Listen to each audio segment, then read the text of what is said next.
Not Canada. Why not? Why not Canada, by the way? Why? I mean, Because this is about a different subject right now.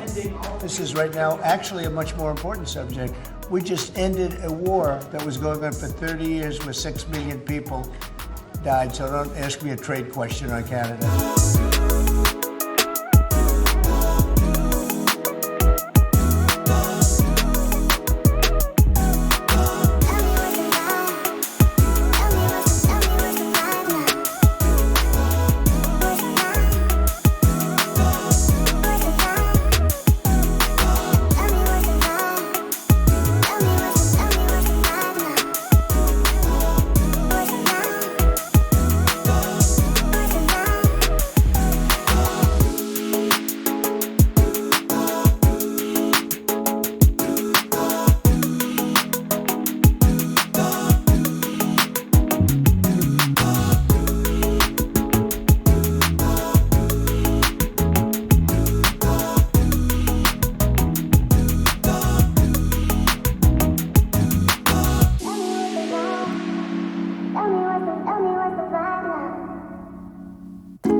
Thanks to the President, congratulations to the entire team, and to my fellow Americans. We should all be really proud because it's amazing what active presidential leadership can accomplish when it's geared towards peace and prosperity, and that's what we have in the Oval Office right now. So great job, sir.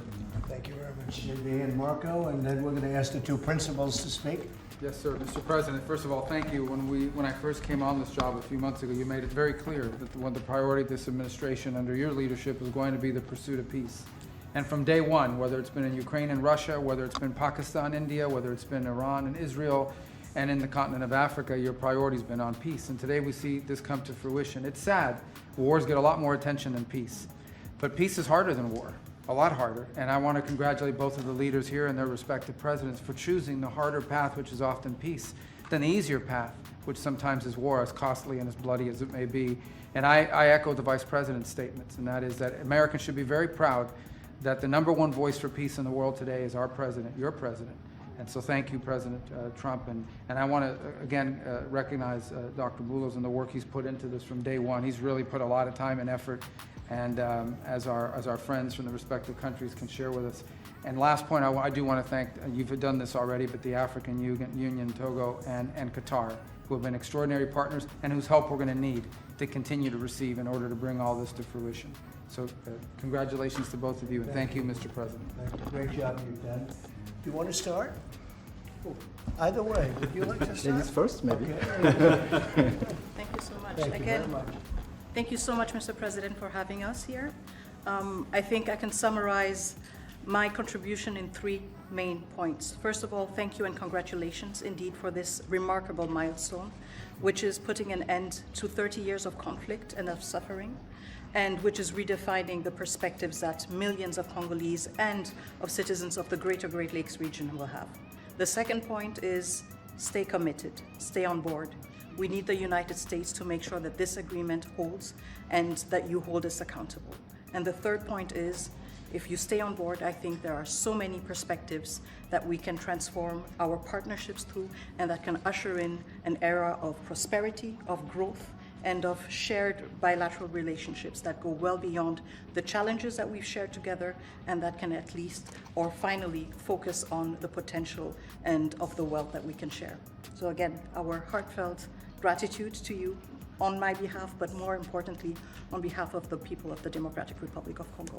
Thank you so much. Beautifully spoken, and I look forward to seeing your leader.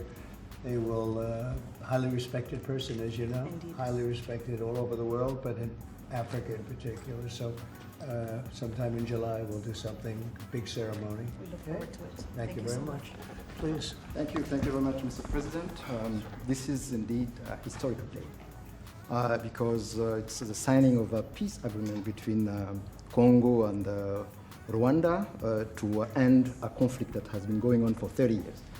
And there has been many mediation, facilitation in the past, but none of them succeeded. And we believe that it's because of your leadership and your steadfast commitment to this process, with also a new approach of economic integration, regional economic integration, which is important to allow Rwanda and DRC working together, because this is a very rich region with cross-border trade, with minerals, with natural wealth. So with the US standing side by side with Rwanda and DRC, we believe that we will achieve a long-time peace.